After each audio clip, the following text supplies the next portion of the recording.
Hello everyone, today we'll talk about the problem largest positive integer that exists with its negative. This is classified as an easy problem, and indeed you just have to implement it. We're given an array of non-zero integers. We want to find the largest positive integer such that its negative also exists in the array. If there is no such positive integer, then we have to return -1.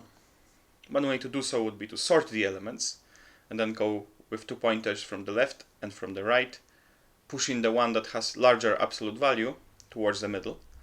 And when we meet at v and -v, then this will be the answer. So I encourage you to think about this if you haven't thought about it before. But we'll implement the most obvious solution, which is just to remember all elements that we've seen previously. Set is well suited to do so, because remember all the unique elements and it's easy to check for their membership. So if we have an element, it's fast to check if it is within the set. We go through all the numbers, and now we know what we expect. We expect -v. So if -v was seen previously, then either v or -v can be our answer, because one of those numbers will be positive. And of course we have to remember that we've seen v now.